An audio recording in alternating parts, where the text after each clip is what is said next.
Hey, everybody. Hey, Hi.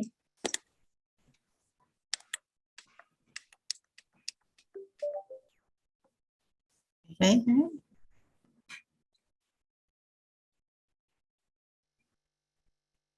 Happy New Year. you too. Too. Happy New Year.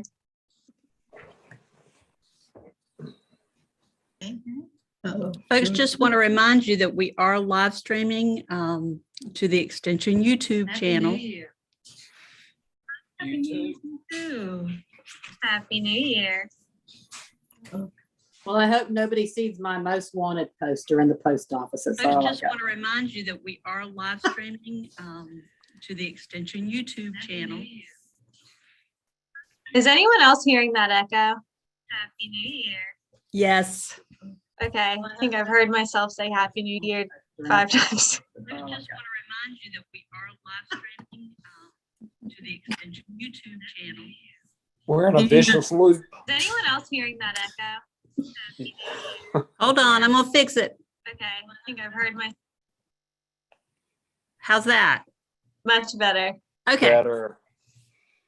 that always happens. Sorry about that. All right. Okay, we're good to go. All right. Well, good evening, everyone. Welcome to a new year. Hope you guys had a great holiday. And we're here today to have our Pitt County Farm and Food Council meeting and calling this meeting to order at 5:02 p.m. And Caitlin, Time for the roll call. time for a roll call. Hi, everybody. I'm having difficulties with my camera, so you probably won't see me tonight, but it's very nice to see all of you guys. Most of you for the first time this year that I'm seeing you. So I'm just gonna go through the roll call. Brandon Qualls. He will be on about 20 minutes late, so I won't count him quite yet. CD Gay.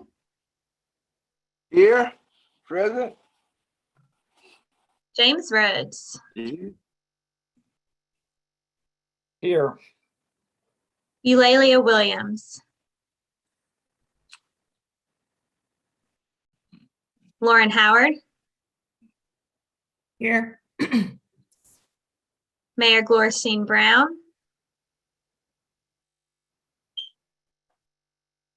Kayla Hall. Here. Lee Guth. I'm here.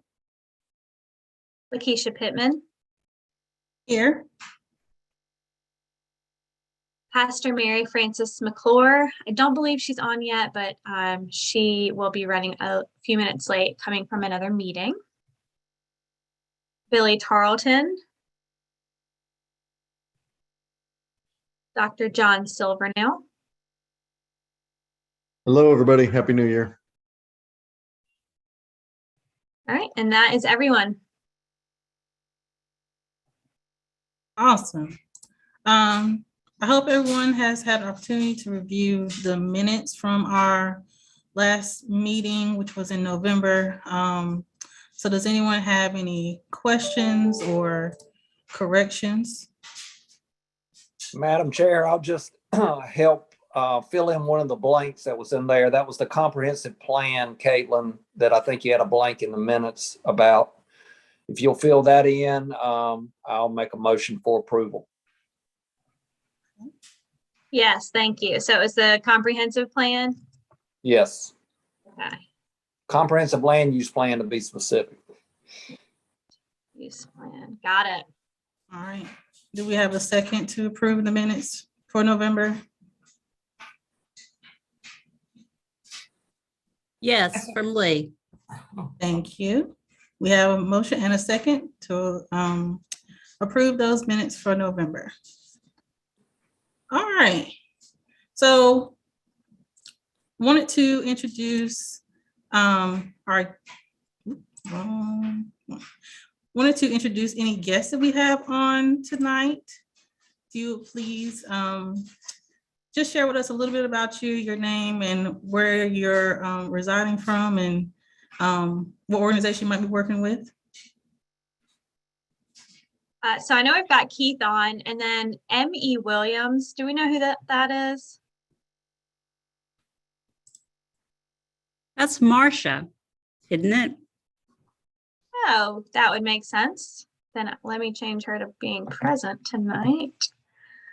All right, so I think it is just Keith Purvis. If you want to introduce yourself, I think most of us know you on here, but if you want to introduce yourself and then go ahead and roll on into an update on the ENC Commercialization Center, those would be our next two agenda items. All right, let's roll on. Hey, I'm Keith Purvis. I'm working with the Eastern North Carolina Food Commercialization Center in Ayden, and the goal is to create jobs and attract food manufacturing and food entrepreneurs to Eastern North Carolina, and also support local farmers with agricultural endeavors, diversifying crops, more yields per acre, more revenue per acre, value added processing, those types of activities. And so we've been working on it for close to 7 or 8 years now. And we finally got some state funding in November. And so now we're working on an EDA grant match for construction of the facility. It will be in southern Pitt County, somewhere around the town of Ayden. We've got a couple of lots that have been proposed, but we haven't finalized the exact location yet. The county had actually donated about 5.5 acres. However, they had to sell 3 of those acres to the state for the Southwest bypass loop.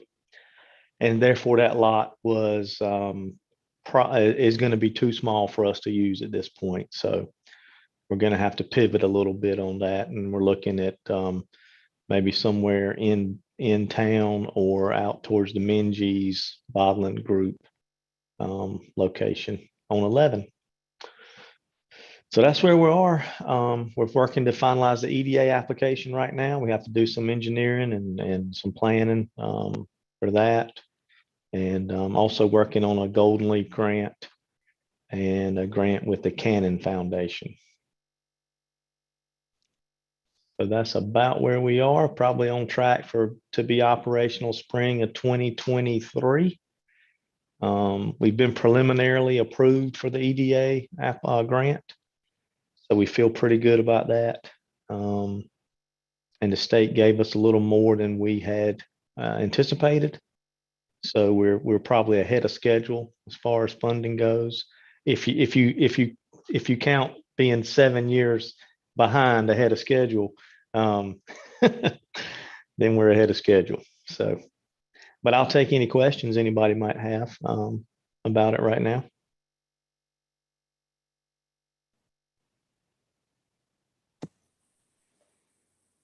Keith, thank you for that update. This is James. Madam Chair, can I speak?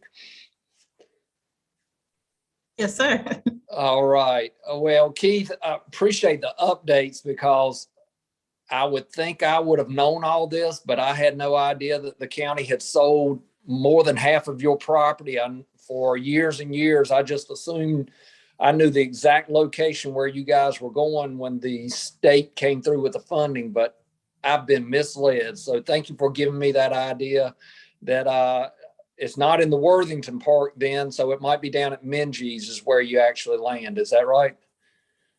That's correct. And we probably just figured this out, just a few months ago, maybe a month ago, when we had the architect out there and he was looking at it and he was pointing out, several obstacles to that spot. And then we looked at getting the option on some surrounding land, and Kelly and Brad and Mallory with the town of Aden had trouble securing an option on the surrounding property. So then we decided, well, maybe we need to look for another spot. So we had looked at the pickle plant property down in Aden. You may be familiar with that on Lee Street. Been through there about 3 times. It's very intriguing, but there are some challenges with it. We had a consultant come in and they suggested the Minji's lot. For several reasons, it's ready, it's cleared, and there's actually 2 food companies right there, which is kind of what we want to generate, that food energy, that collaboration. And so they suggested that lot, but we haven't made any progress with them as far as getting an option yet. I think Mallory's got a meeting coming up in a few days. So. Well, besides that, can you also, who do you anticipate? Tell me how this operation works. Who's bringing the foodstuffs in? How's it being processed? What goes on at this facility? It's a great question. We hope there's going to be a lot going on. We are in the process of looking for an anchor tenant to cash flow the facility. Because we would like to have a food manufacturer and a farmer. Food manufacturer may want to do baby food, may want to do a jam, a jelly, a barbecue sauce, may want to do some sort of pastry. Anything that they are interested in doing, we want to be able to accommodate. And then from there, we will filter down to the smaller companies, and whatever they want to do, we'll try to accommodate them too, from a food manufacturing standpoint. And then from a farmer standpoint, we want to provide the infrastructure for processing and value added activities. Such activities would be canning tomatoes, freezing strawberries. We talked about that. I'm meeting with a couple guys in February to see, what they would like to have done, maybe some fresh chopped kale or collards or washed salads, stuff like that. So we want to provide that, the infrastructure for them to get more value out of their crops. And then the theory is that both of these anchor tenants will eventually grow so big that they will purchase their own facility, build their own facility, hire their own employees, and keep continuing to grow. And then we would take another one of our smaller partners and move them up into the anchor tenant position. And we could possibly have 2 or even 3 anchor tenants, depending on the volume and the products. Because we will be able to run 24 hours a day if we need to.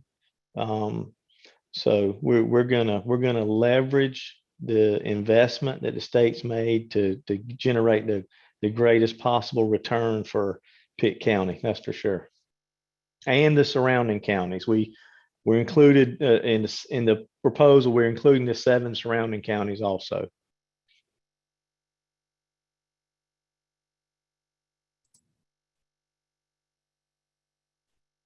Awesome. Any other questions for Mr. Purvis? Did you say that you're looking to start construction in spring of 2023? No, we hope to be operational in the spring of 2023. Yeah. We're going to start construction this summer. We have to wait for the EDA to approve us before we can start using EDA funds. We could start now, but whatever we build before the EDA approves us, we can't be reimbursed for. And So, how large? 24,000. How large is the facility? It's 24,000 square feet. There's going to be about 8,000 square feet of food manufacturing space, and there's going to be about 8,000 square feet of processing or flex space. And then there's going to be 5 to 6,000 square feet of storage and distribution. We're going to have cold storage. We're going to have freezers, and then there's going to be a couple thousand square feet of office space. We're going to have some training space available, and some food safety space as well. Keith, it's Lee. Do you anticipate that EDA money would cover the entire construction expense? No, we're only gonna qualify for about 60 to 65% of our construction expense from the EDA, Okay. that's going to be about 3.5 million from the EDA.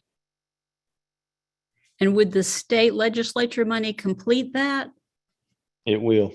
That's Okay. correct. You know, with this, you should be a pretty good candidate for Golden Leaf funds, since, you know, has to do with farming, and that's where those funds came out of. So you should be a pretty good candidate for that. And, you know, Cannon Foundation is known for funding capital projects. So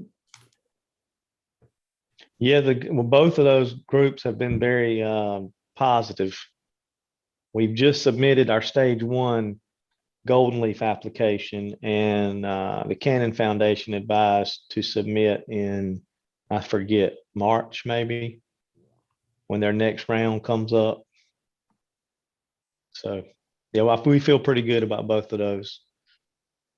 And we're gonna try to get some money from the county too, to try to help Always. us. So with that, Pivot. who are you at liberty to tell us who you're courting for your anchor tenant, or is that still not yet divulged? Well, we're courting anybody. We've got a consultant that we're working with, Synovatech. And they have a facility in Raleigh. They came down and they wanted to partner with us last summer, but we were unfunded at the time.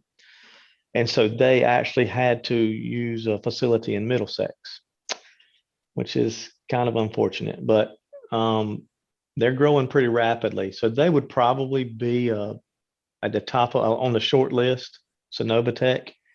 And then we've got a few farmers. There's one in particular, Curtis Smith in Seven Springs, who's very interested in the infrastructure that we could provide. He could be an anchor tenant as well. But, you know, we're just in the talking stages right now with everybody. So we also had worked, we had mentioned Yum Yum Sauce or Num Num Sauce. Michael Lloyd is the guy's name. He's out of Durham. He was looking for some space to expand. So he could be a possible anchor tenant as well. And then maybe even, you know, we're talking to Minji's next week. So they could be a possible anchor tenant. You know, if we needed some research and development or some small batch runs, trying some different things, you know, to see what works. To help. We really want to help smaller companies scale. Is really our main goal. But, Pepsi would pay some bills for sure. Thanks, Keith. Sure. Do you plan on having meat processing equipment as well? No, this first round, we are only plant-based. We're not going to have any meat, and the next step, it was probably going to be peanuts. There are a lot of peanuts grown in Eastern North Carolina. We're not going to start there. That would have to be a separate facility for cross-contamination purposes. And then probably after that, we would look at doing some sort of seafood. We've had some interest from some different seafood companies. And ECU is working on some seafood innovation. There's a lot of opportunity, I guess is the right word for seafood. A lot of what we're eating is coming from a long way away, and it's been frozen a long time. It's grown on a farm in a foreign country. So there's just a lot of opportunity. It seems to be in the seafood area. So that's probably going to be the third. And then we would move into some, pork or chicken or beef. Those facilities are here already. So there may not be even opportunity for us down the road for that. But that's a great question. We get asked that question a lot. Do you have any idea what the timeline would look like moving from first step of plant-based to second step of peanuts? Well, we've had a lot of interest in this past month since we launched, or since we went public, I guess is whatever you want to call it. And if that continues and the funding is available, I'd say within a year, 2024. Matter of fact, we've probably already outgrown, we're probably going to end up having 2 separate facilities. We're probably going to take the flex space in the manufacturing in the commercialization center and turn that into manufacturing. And we're probably going to use another facility, either lease or purchase, for the fresh produce processing and value added activities. Now I say that, and then Carolina Classic Catfish was interested in some order fulfillment support. So that, I don't know how you would classify that. There's a lot of interest in warehousing, distribution, order fulfillment for these companies, so that we may weave some of those activities into what we're doing as well. But we wouldn't be processing, catfish or a meat product right off the bat. So is there some possible collaboration like that could take place between ECU Agri-Medicine and kind of what you're doing? I mean, I just don't know. It's just a curiosity. I don't know. I don't know. That's a good point. We have two people on our board from ECU, Keith Wheeler and David Mayo. Keith Wheeler would be the one that would coordinate a lot of those different areas within ECU, and David brings some business acumen, not just for us, but for our partner companies.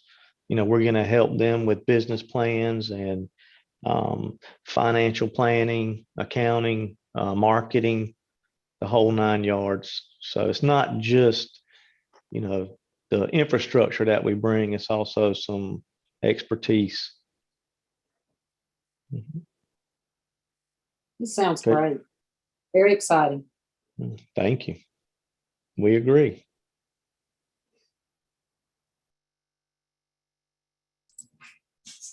All right. Yeah. So, sorry, I have one more question. I have experienced firsthand that it is very difficult to get in touch with different farmers and let them know about different opportunities that are available to them. How do you plan on reaching out to local farmers and letting them know about this opportunity? Well, that's a great question. And Lee could help us with that a little bit. As a matter of fact, I've got somebody, is there a Lisa in your office, Lee? Lisa Rayburn is probably who you're talking about, and she's a regional person with produce production. Okay. Yeah, I've got a call coming up with her. So would she be a good person to get the word out, or? I don't know, Keith. She does work a region, so she would have more knowledge of folks outside of Pitt County. But I think, we are also going to have to get clarification from Dr. Bonanno as how he wants us to participate in terms of, do we give you all lists? Do we host meetings? I'm not really sure. But yeah, she's definitely someone with connections. Okay.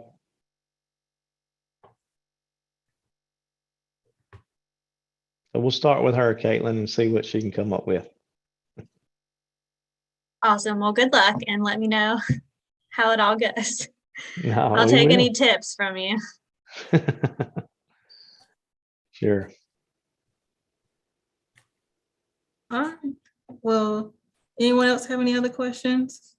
One final one. So Keith, you're much more in tune to this than I am. I suppose that the sweet potato manufacturing is pretty much taken care of for this region. Is that correct? That is correct. There might be an opportunity on like potato chips. But other than that, they make gin, they make vodka, and they make everything out of sweet potatoes already. So we're aiming to help the other items that don't have the infrastructure in place. Is where we want to start. That would be the low hanging fruit. Yeah, and I guess I'm a little bit intrigued with ECU's involvement. Have they brought to the table any of their intents about establishing a large greenhouse? Any discussion with that? It looks like it would tie in well.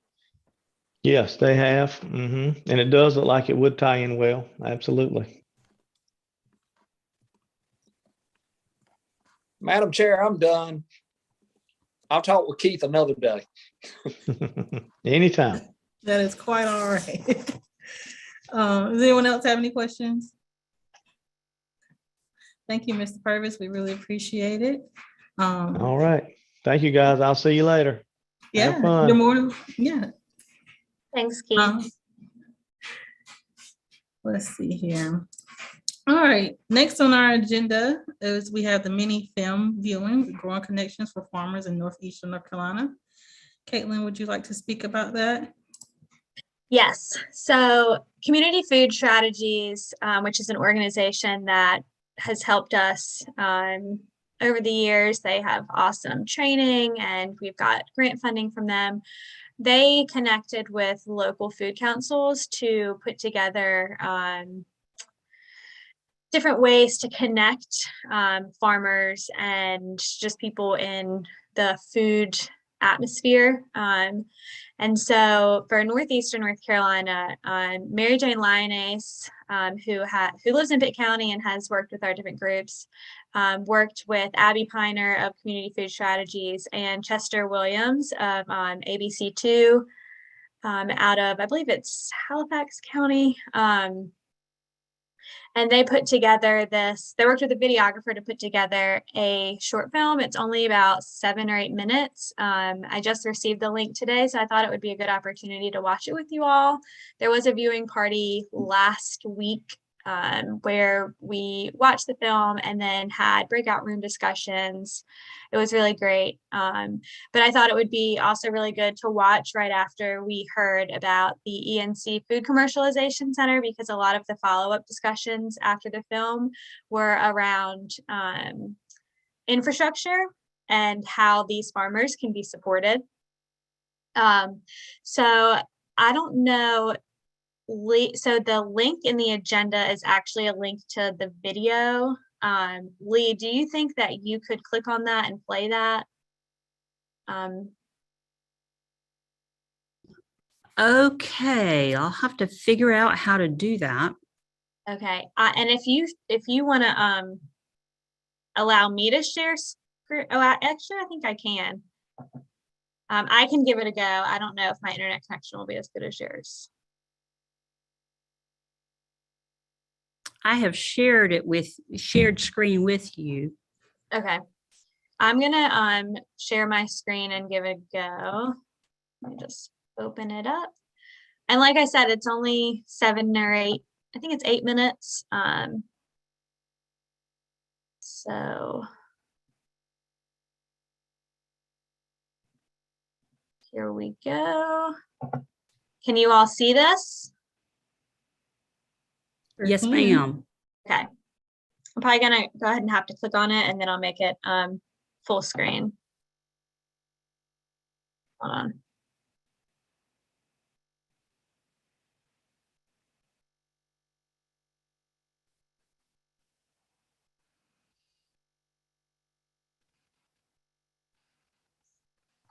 We can't hear it.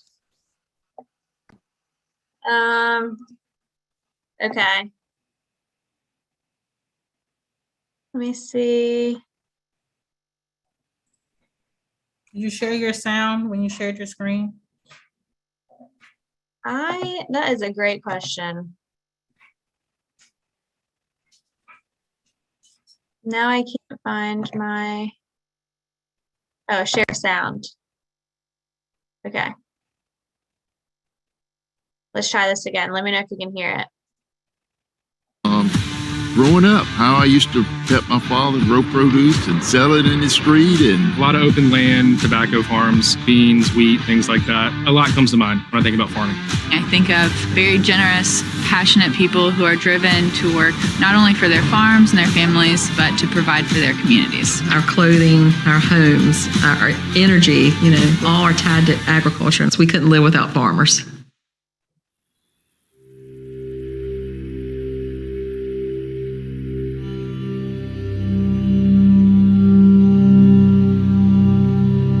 When I think of farming, the images that come to my mind are sustainability. Is how do we make sure that we continue this?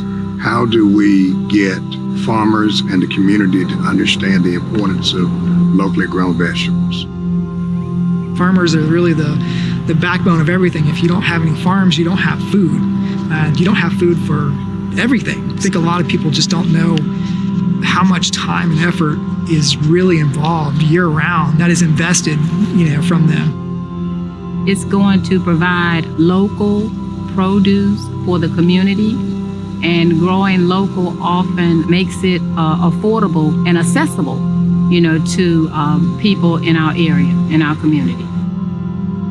The health consequences of not eating healthy foods are things that we see in chronic diseases in the area, heart disease, cerebrovascular disease, obesity, especially things like diabetes. We have a program here at the health department to teach people that are pre-diabetic the types of foods to eat, how to prepare them, and we have a big emphasis on using local products and teach people if they do grow them, how to pick them, what time to pick them, and how to cook them.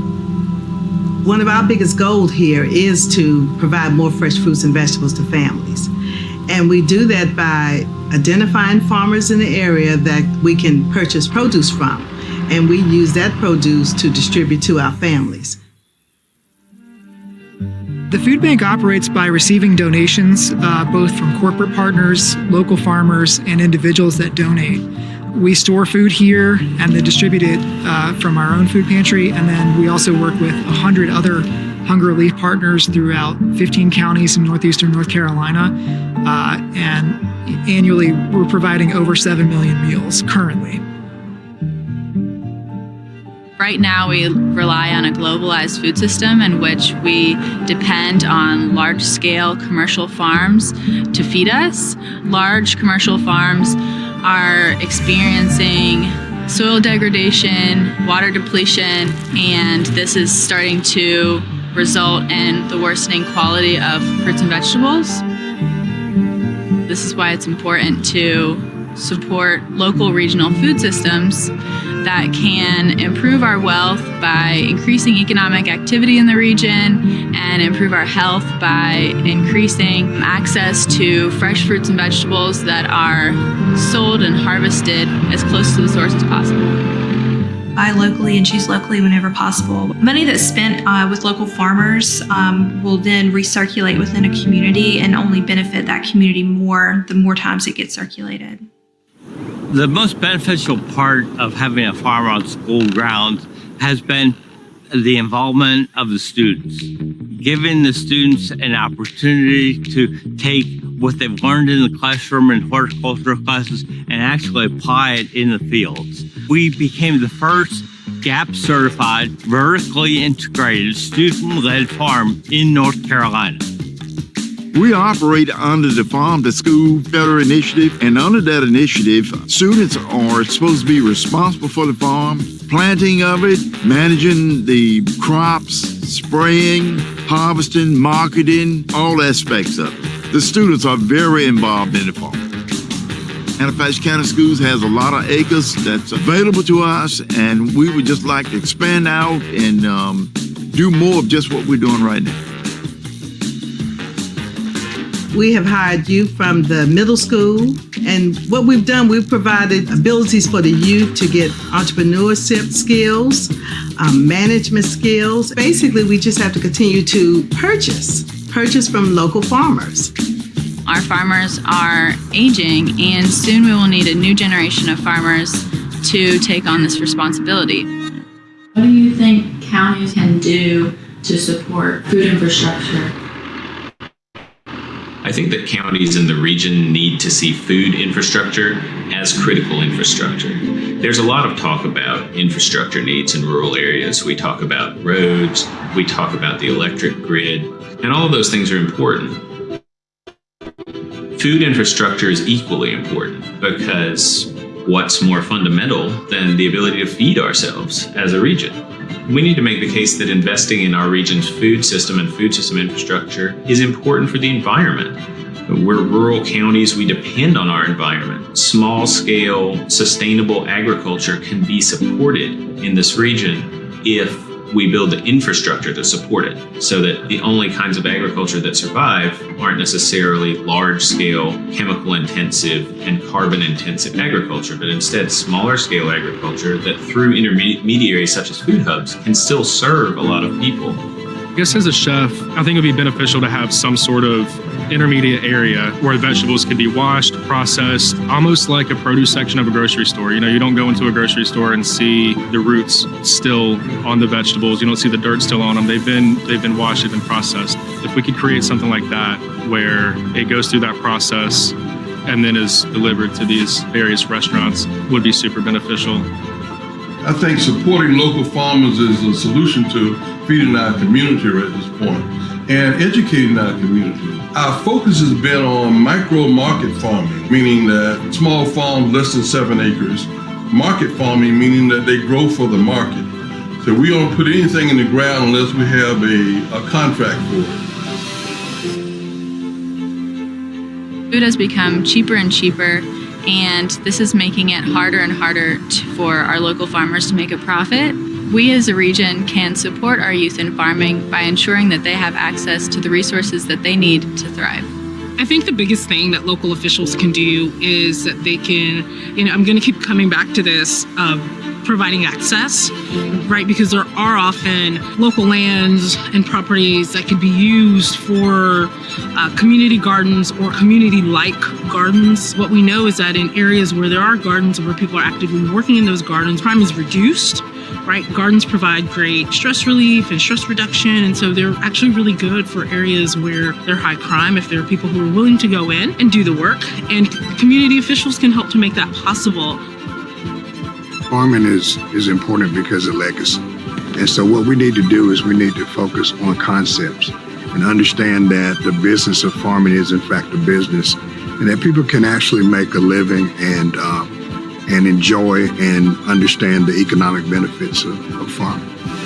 Number one thing I would say is get engaged. Stay engaged with your elected officials. You can come to the office, you can call, email, engage us in any type of efforts and any ideas that you have. We love to see residents and constituents come to us with issues and solutions that requires us to help with the implementation.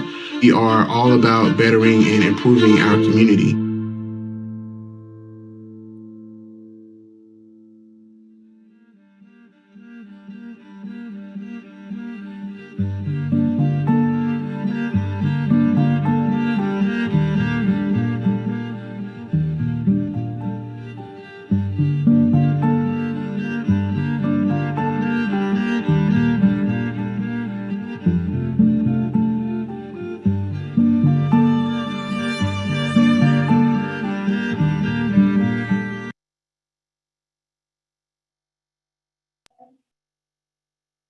So what did everybody think?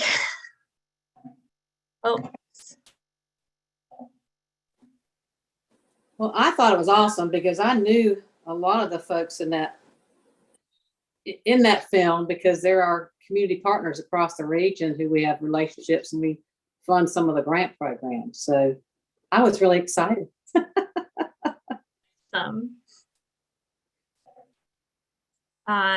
So yeah, I think that was really important to have had that conversation around infrastructure in that video. And I think that that'll be a good promotional opportunity for the ENC Food Commercialization Center, if enough people see that and kind of understand what the issues are. And hopefully the Commercialization Center will be a good resource for our farmers. But yeah, I just wanted to share that with you guys. Can you make that link available to us? Yeah, so it's going to be posted any day now to the Community Food Strategies YouTube page. So it'll be more easy to share. That was a Dropbox link that Mary Jane sent me to share with you guys. So as soon as it's posted to Community Food Strategies, I'll share it out with the council.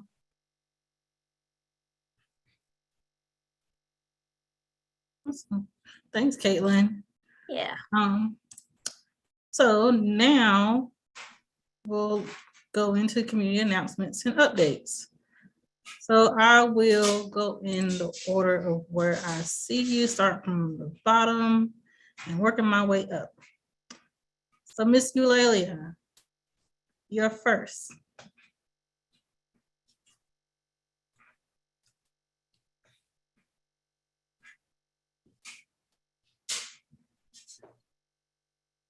I think she might not be able to, I think she hasn't been able to unmute herself. I don't think I've heard from her today. I know I can share one. Oh, there she go. There she. Can you guys hear me? Sure can. Okay. Well, Happy New Year, and thanks for giving me a chance to share updates. So you all probably are aware already, but there's a farmer from Farm Bill that won some kind of a state award for something. I don't know the details. I'd have to look it up and talk to you about it later. Eulalia, that's Steve Sutton's farm, and they're the farm conservation family of conservation family of the year for the state. Yeah. Yeah. That is a big deal. Yeah. Okay. So I don't know if you all were aware, should we be doing any acknowledgement or what's going on with that or not? So I'm just curious to know, what do we do in such a case as a Farm and Food Council? Well, I know the state organization, the Soil and Water Conservation Office, is preparing to have a big event out on the farm. So that's supposed to be sometime this spring. I don't know that the date's actually been set, but I think we can certainly capitalize on some of the things that come out of that. PJ Andrews with our Soil and Water Conservation Office is pretty much the point of contact here locally, and has helped promote that nomination statewide. So I think, yes, we should be involved, and hopefully we'll get an invitation out to the event. Okay, I was just curious because I was just curious to know if we had any part or what we would do in that case. The other thing I'd like to report that the Farmville Community Garden is doing great. Boy Scouts, again, have installed bird feeders, benches, and more pollinator beds. So, and ECU students came out for MLK Workday yesterday, 7 of them. So I'm excited to say that we're still going and making progress. And Zach's not here, but he has been instrumental in helping things continue. So we're doing great, and grateful to everyone for all of their encouragement. That's it. Awesome. Well, thank you, Miss Eulalia. Does anyone have any questions for Miss Eulalia? All right. Dr. Sivanel. Good evening, folks. You probably don't need me to tell you this, but our Omicron cases are through the roof. Right now, about 7,000 active cases in Pitt County that we know of. We have a percent positivity rate about 35.5%. Very impressive. I'm hoping that we're going to peak this week and start back down. There are some suggesting that as a nation, we hit a peak last week. But in Eastern North Carolina, we lag behind generally. So I'm certainly hoping sometime between now and the 25th and shooting for later this week. We continue to offer vaccine at the health department every day for those that want to receive it. We do feature the Moderna vaccine and have the Pfizer pediatric vaccine for children 5 through 11. That is available by appointment. We have some designated clinics for that every week. So that's about it on my end, unless anybody has questions.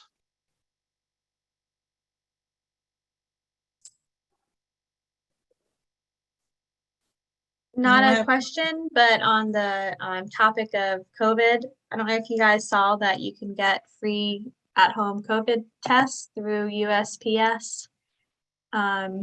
If it's helpful, I can put that link in the minutes, but it's one set of 4 tests per household. You just put in your name and address, and they're going to start shipping them out at the end of the month. Thank you, Caitlin. That's awesome. Anyone else have any questions for Dr. Silvernail? All right. Next to share updates, Kayla. So it's busy. Letters of intent are in. Pitt County, we've got about 58 across the system, about 195 of them. Mid-year reports. For those of you having to do the mid-year reports, those are coming in here and across the system. So busy time. We keep moving forward. We'll have a reduced amount to distribute this next grant cycle, but we can thank COVID for that because of our loss of revenue that reduces, what we have to distribute. So anyway, but that's okay. We'll keep on keeping on.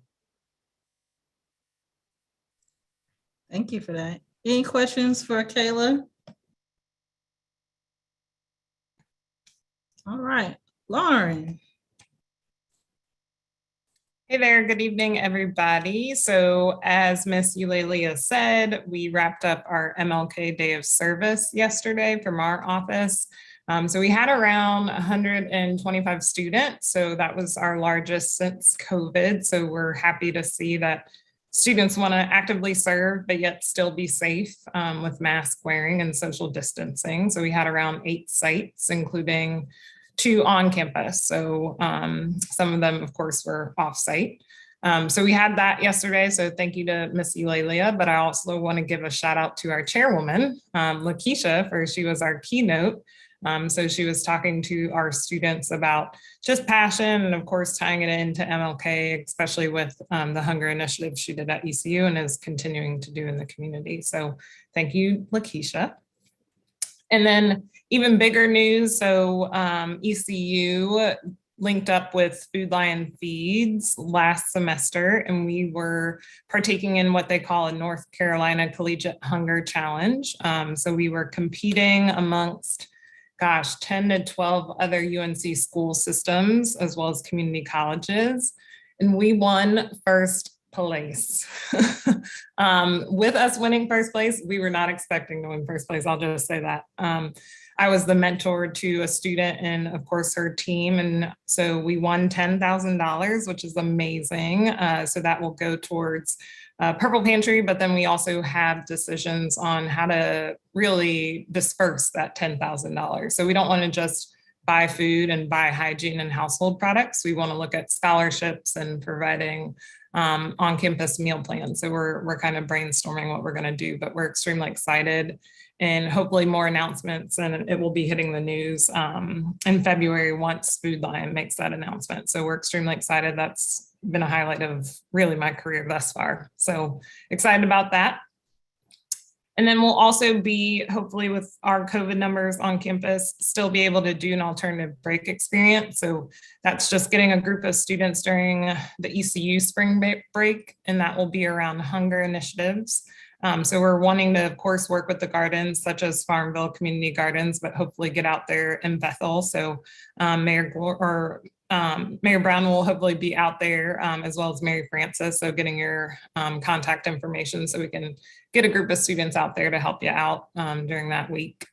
And then last but not least, we'll be linking up with the food bank to do a yam jam on ECU's campus. So I think it was 25,000 pounds of sweet potatoes that we want to, of course, get out. So we'll be doing that and marketing for that to get some students out there to help us sort through some yams. So right in front of the student center, actually. So we're extremely excited because we were going to do it prior to COVID, but you know, the year of 2020 messed up a lot. So we're excited to have it back on ECU's campus.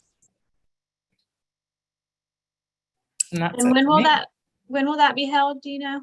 Yeah, it's we're hoping for March 23rd with a rain date of March 24th. And so we're hoping to get a lot of students out. We'll be posting and marketing for it soon because of course we need more people power and volunteer power to help us sort through all that. So that's with the food bank that they'll be helping us do that. So we're extremely excited about it. Yes, ready for the yam jam. Any questions for Lauren? All right. Congratulations, Lauren. Thank you. Thank you. Thank you. Mayor Brown. Hello, everyone. I apologize for jumping on a little late and I was having some issues. And I am parked in a parking lot. Congratulations, Lauren. I don't have a lot just to say that Happy New Year, that we have partnered with my church, have partnered with Beast Philanthropy, and we will be looking right now to be doing food boxes every month. And our first distribution will be next month on the 12th. And we are looking to distribute at least 400 boxes right now to see how that goes, but that will be for Bethel and anyone in the area. And you know, we're between Martin and Edgecombe County. So that'll be for anybody and everybody that wants, you know, a box. So I'm excited about that happening. And also, I don't know if everybody knows, but Dr. Gary Moore has opened up his second building for our Bethel Youth Center, which is our old Southern Bank building. But I'm excited about that because he is really pushing STEM, and I mean, just today I was out looking and the kids after school was out there just having activities, and it just looks good. It just looks really, really good. So, but we got some other things that's hopefully in the pipeline that's coming up, and just look out for Bethel. Like I'll tell everybody, we're a small town with a big heart. So we're going to get it done. Thank you.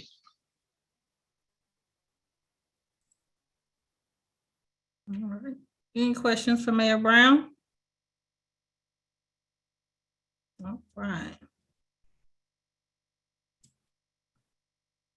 Mr. CD? I got to unmute now. Okay.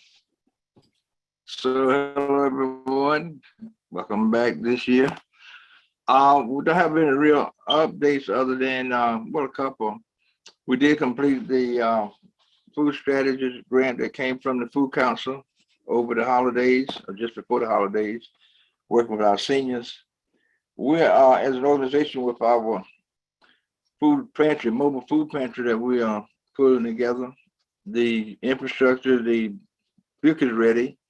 What we're doing, we're collaborating with north of the river, groups, nonprofits, as well as community groups. We're beginning the planning phase on dealing with food insecurity and emergency resources north of the river. We know we're lacking over there in a lot of areas, but there's some things that we're going to try to get done this year. Like I said, we're in the early planning phases, and Exceed is partnering with these groups to bring capacity, give them capacity to take on some projects moving into the new year. And so we're going to be doing right much work north of the river, especially with the food pantry, but in other areas also.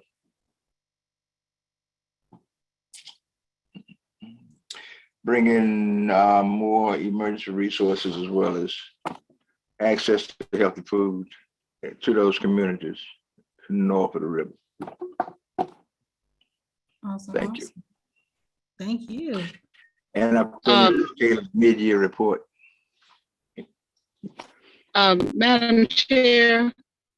Yes, ma'am. I forgot to add to that to let everybody know that we do have COVID testing as well. And I don't know if I mentioned that United Providers of Health, and there is 5 days a week now from 10 to 3. So that has really been a big blessing, because I'm telling you, the line have been really long, but we were blessed to have them to actually where citizens have access to get the testing done. So we do have testing in Bethel. And where is that available? It's I can't give you the address, but I will tell you it's right beside our pharmacy. It's on Railroad Street, but it's right. It's actually the building is attached to our Bethel pharmacy, so it's right beside the pharmacy. Awesome, thank you. Okay. Thank you. Anyone have any follow-up questions to Mr. CD or what Mayor Brown added? All right. Mr. James. Oh, sorry. Thank you, Madam Chair. Just a few things. First up, many of you are aware that we have a brand new county manager, and it is our former county attorney, Janice Gallagher, and she's hit the ground running. She's done some restructuring, so I'm pleased to report that I'll be working more closely with Lee and with the farmers market, as well as the community garden, and also animal services, just in case you want a stray pet of some sort. That's certainly, I think we've got a lot of big things moving forward at the county level. Certainly you've heard some of that tonight with the food commercialization project. The county's been instrumental in that for many years. As you can tell, I'm not as well versed in it as I should be, but it is a very interesting project. Eulalie has already mentioned the Farm Family of the Year. That is a great big event. The last time we had that honor here in Pitt County was probably a dozen or more years ago when the Davenports won it. They have a large operation, not only farming, but seed production and so forth down in the Pactolus area.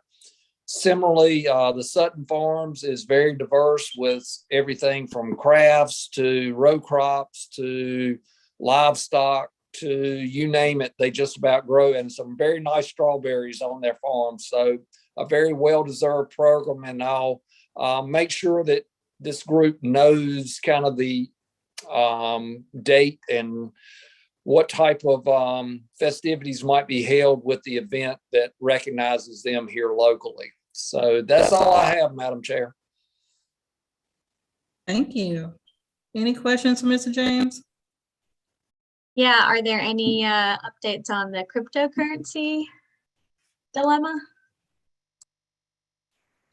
None from the county's perspective, other than we put some amendments in as requested by our commissioners to our zoning ordinance to make those types of facilities,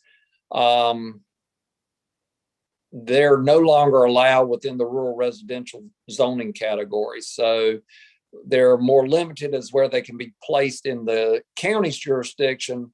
Most of the discussion right now is whether it may or may not locate within the city's jurisdiction. So I have nothing to add to that discussion tonight. What? Sorry, this is Brandon. Sorry for the late tardiness today. What was the cryptocurrency issue?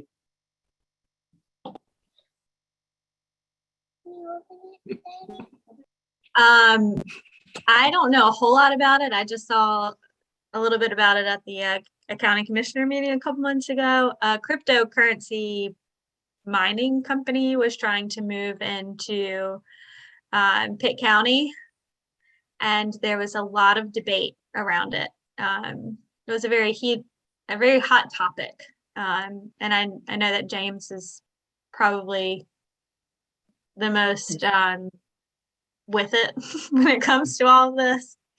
Yeah, But, Brandon, real quickly, Brandon, it was, a firm that wanted to move in. There are very few of these facilities nationwide. And this one, the site that was chosen, there were some concerns. It was in fairly close proximity to an elementary school. It was also in fairly close proximity to some majority minority residential areas. So there were a lot of concerns about the noise element, maybe some of the other issues that would accompany that type of use. And I'd say, Brandon, it was more of an educational process. Not that many people. I had to educate myself to a large extent as to what these facilities are like and what types of issues come along with them. And that's where we had to actually add a zoning classification, a whole new definition for these types of facilities. And then it begs the question, where should they be allowed? So that was all the discussion at our board level. The city of Greenville is now following suit with similar discussions. Okay, thank you. I was curious. No problem. Any other questions? Okay. And Brandon, while you're speaking, do you have any updates to share with us tonight? Once again, sorry for jumping on the call late. I've had a house full of children with COVID. I don't really have much to add. We kind of tabled our food from the heart thing right now, just with everything that's going on. Other than that, we're just trying to get our other restaurant open and feeding some more people. But it's just been a busy holiday season and work season, so I don't have a ton to share outside of that. I can't. Hold on, let me see. I have those notes here somewhere. Oh no, they're at the restaurant office. But yeah, like I said, we were working on that food from the heart, but that kind of got tabled for a little bit. It's something we will circle around to in the first part of this year. We would like to see that happen. It's just been, with all the chefs and staffing issues and restaurant problems, for all of us in that industry and other industries with COVID, we kind of had to take a break on it, but it is something that we'll circle back to soon. And I definitely have to read a little bit more on I'm familiar with crypto mining, so I was really interested to kind of see somebody else's take on it. So that's why my ears perked up when somebody said something about it. But I know it does take quite a bit of power. So that is, it's noisy and it's lots and lots and lots of power because it's just a big warehouse full of servers. So, but that's all for me. Wish I had more to share. No, that's great. Thank you. Anybody have any questions for Brandon? Yeah, I just have a quick question. I've been following Amante Taco's progress. Is there a timeline for opening? We are looking towards March. I mean, all the buildings are in, everything's done. We're waiting on a few final touches to get CO. Then it's just going to come down to staffing. Honestly, that's been it's been a huge problem for us. Trying to figure that out. We've increased wages and we're trying to figure that out, but staffing across the board for the hospitality industry has been a little bit tough. So We're waiting on one more kind of key player to see if he's ready to come in and help us open up. But we're slated for March. I've told myself I will be open at some point in March. Probably not early March, but it will be towards the end of March. I do still have to go through environmental services and health department and finalize all that stuff too. So, but we're inching closer. So we're excited about it. And it's we got a little bit more landscaping to do. We've put a lot of greenery back in there. That was kind of our goal, Thomas and I, is to kind of make this green jewel box, on the corner there. So it was more of an outdoor garden than it was as much as an outdoor restaurant. And we do have a lot of plans for, outdoor movies and fun interactive stuff for people of all ages. And we're excited for it to open and hopefully add another great spot for Greenville. But March, hopefully it will be well, if we keep getting weather like this, and it's not up to us, it's up to a higher power. So we'll see how that works out. It'll be open when it's supposed to be open. Well, I know a lot of people have been really impressed by the progress that's been made on the actual site. So a lot of people looking forward to it, and good job with all the work you're doing. Well, thank you so much. We've had great partners, so we can't take all the credit. We've had great builders and architects in our city, so it's been a collaborative project. So we're thankful to be doing it in Greenville and Pitt County, and we'll see where it goes. I think we should all do a field trip there when it opens. Yeah, maybe we can do a meeting there. Post-COVID, yes. Sounds good. And can you explain where exactly it's going to be located? So it's on 601 Dickinson. So it's on the corner of Dickinson and Reed Circle. So we're right actually down the street from Ford and Shep, and we're right down the street from the police department across from 5 Points. But like I said, we're still waiting on a lot of landscaping too. So we've already put in, 450 or more plants, and we have more to come. So we're really hoping to green that up and be not only a restaurant, but kind of, like I said, like a green jewel box, kind of a, something that kind of gardenish. So, that's it's important to me. I love the outdoors, and I like people being outdoors. And in this COVID world, I could, this is Greenville's kind of first all outdoor restaurant venue. So we're just kind of excited to pave that way, and hopefully it'll breed some more. Awesome. Thank you. Lee, would you share any updates with us, please? Just a quick one. The farmers market, Leroy James, will now have double bucks offered for SNAP customers, and in the summer for WIC farmers market coupon customers. And we're really excited about that. So that has already started. We're just open on Saturdays right now, and I'm thinking we will not be open this Saturday because of the weather. That's it. Thank you. Any questions? All right. Pastor Mary Francis, I see you have joined us as well. Do you have any updates? Nothing really, just getting ready to do the spring garden stuff. All right. Sounds good. Thank you. Can I just mention, Mary Francis, you joined late, but I'll be in touch, or have one of my staff members be in touch, because we may have a group during spring break that could help you out at the garden. Awesome. Oh, that's great. Thank you. Yeah. So Katie Locke will be in touch with you. We would love it. Love it. All right. Thank you. Any other questions or for Lee or for Pastor Mary Francis? I don't know if I missed that.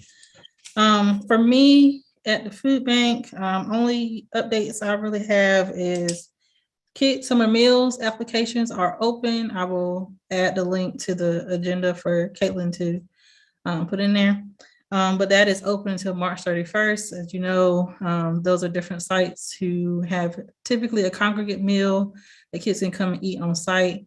That is still the plan for right now. We're looking at if we'll get a waiver, for when the time comes, if they can just come pick up that meal and take it home. But that's current plan for them to still eat on site. Those applications are open until March 31st. We are still looking in our recruitment season, and we actually have our first open house on the 20th. So that's this week. And then the second one on the 25th for the January sessions. So any food pantry, soup kitchens that are interested in joining are able to come and sit with us and talk with us about all the good things going on at the food bank. And I will also include a link to that as well if you ever run into anyone that wants to know about that. But that is all for me. Anyone have any questions for me? All right. And Caitlin, I will turn it over to you for coordinator action circles and coordinator update. Awesome, thank you. The Farm and Economic Development Action Circle last met in November, and we talked a little bit about that at the last meeting. Our January meeting would have been scheduled for yesterday, but obviously it was a holiday, so we will be meeting next Monday, January 24th at 1 p.m. We've been having really good discussions in those meetings, especially now with the Food Commercialization Center. I'm going to try to keep Keith Purvis involved with that action circle so we can continue to get updates around that. So, reach out, let me know if you want to participate in those action circles. I think right now the plan is to meet every other month on that, and we're going to evaluate it each meeting to see, whether or not we want to meet the next month or what, just because economic development can be a little bit slower moving than the activities that we do in our other action circles. With food security, CD did give an update that he's working with GROW on healthy opportunities. So GROW is an organization out of Vance County. Henry Cruz, who was actually in the film that we watched, GROW is his organization. And then the Healthy Holiday Food Drive did wrap up. I haven't received any numbers yet, and honestly, I don't know that I'll get any clear numbers. I know that there were some deliveries of food items to the Vidant Medical Pantry through the Healthy Holiday Food Drive, and a lot of donations were made. It can be a little hard to differentiate between what donations came from the Healthy Holiday Food Drive and what were just, regular donations. I did ask people to put in the comment box whether it was for the Healthy Holiday Food Drive, but I'm sure not everybody did. But if I get those numbers, I will pass those along to you guys. But I was told that the medical food pantry now works with the doctors to have the food bags available for patients at their appointments, rather than having the patients have to navigate to the pantry to collect their food bags, which is really convenient for patients, especially patients suffering with different issues that may make walking around and whatnot a little difficult. Griffin Mission Ministries had great Christmas distributions, and they're currently getting the majority of their food from local grocery stores. They're picking up every day from at least 4 Food Lions, Fresh Market, Walmart, and Sam's Club. So they're getting a lot of food from local grocery stores. They're still looking for volunteers to help get their thrift store up and running. So just a little recap, they're using the old Piggly Wiggly in Grifton as their store, their thrift store, and also I believe they'll be housing food products there. But they want to open a thrift store to help sustain their food purchases and deliveries that they do. The Farmville Soup Kitchen is working to incorporate a fresh vegetable component in February or March. In the past, they have only done canned goods. So this is a good step for them. And then we got updates from the community garden, which Eulalia gave us. And let's see, the Nutrition Education Action Circle is starting seedlings to bring to two local daycares. The current plan is to visit these daycares in the spring. If we are able to, of course, COVID permitting, we will be bringing lettuce seedlings to the daycare, and we'll do a demonstration on how to start plants and read them a BIPOC book around nutrition or gardening. And then those books will be donated to the Shepherd Memorial Bookmobile. If we can't do it in the spring, then our plan is to do it in the summer. And if that's the case, we will be bringing them tomato plants.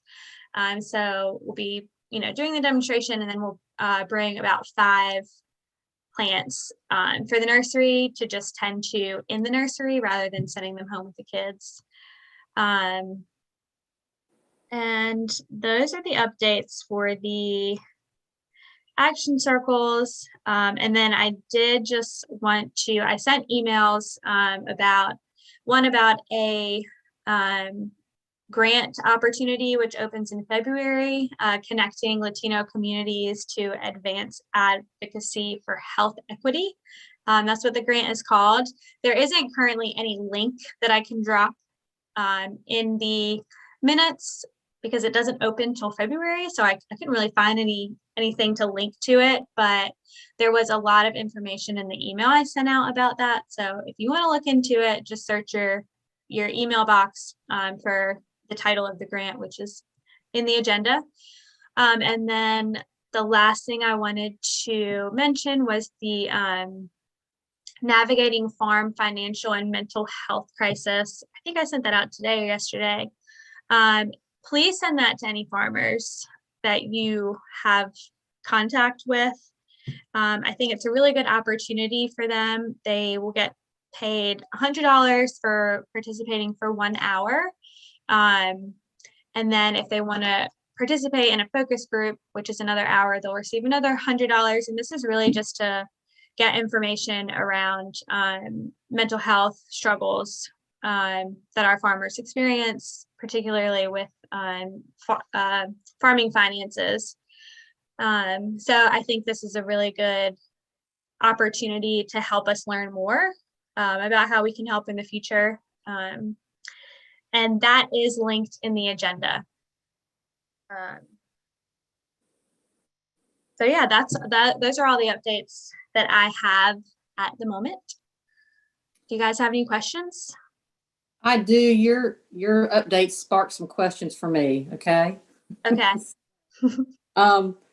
I can probably find out. I can find out for you from the foundation about how many dollars were generated from the medical food pantry during that time. Okay. Awesome. Thank you. So I'll follow up on that. As far as working with the daycares, we currently have a grant with Martin Pitt Partnership for Children that is doing something similar. And you guys might already know that or probably partnering with them, or there might be some gaps that as far as which daycares, and you guys probably already have that already figured out, but I'm just putting that out there. And then Lakeisha, this is not to put you on the spot, but I've had a couple of organizations talking about the supply that the food that they're able to get from the food bank has gone down, and just didn't know if it's a supply issue in general, and just have been meaning to call or contact you, but haven't, but we can discuss offline, but just curious about that. So yeah, I'm happy to discuss it a little bit here. That is true. They have seen a decrease in supply. That's more of a general thing. Way it's been, because of course my time different from pre-pandemic, but it's basically our same numbers that we saw before the pandemic hit, when all that food supply was coming in, when all the restaurants saw that stuff was shut down. So that's kind of the numbers where we're seeing now, and the commodities have gone down for TFAP as well. So all that stuff has had its change, and it's what's affecting their supply. So it's pretty much looking like more pre-pandemic numbers now. Okay, thank you.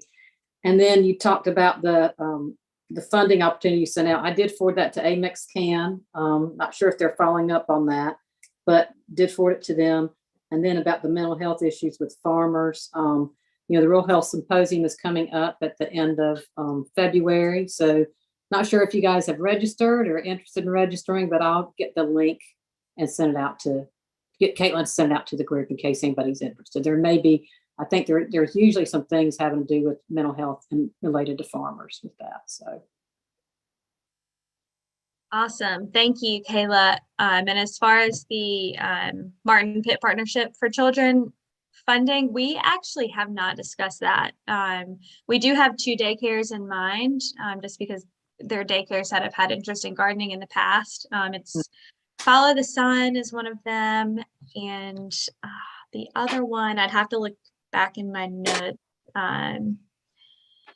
But I'll connect with you later on that and see if we can, share any resources or anything like that. Okay, sounds good. Caitlin, it's Lee. I would check with Tanisha Armstrong in our office and possibly Joni Torres, because I know Follow the Sun was part of the Farm to School efforts. So they may have some ideas for you or things to use. So awesome. And Joni is part of that action circle, and she's actually doing Great. Her and Rod are doing the seedlings. Great. Rod Deb. So but I will follow up with Tanisha. And Tanisha, I know, did some food training over there. Awesome. Thank you. Are there any other questions? All right. I guess I'll give it back to Lakeisha to adjourn this meeting. All right. Is there a motion to adjourn the meeting? So moved. Awesome. Do I have a second? Yes, I have a second. All right, all in favor? Aye. And the ayes have it. I do adjourn this meeting at 6:22 p.m. Our next meeting will be February 15th, 5 p.m. Thank you, everyone. Bye, all. Thanks, everyone. Bye, everybody. Good night, everyone. See ya.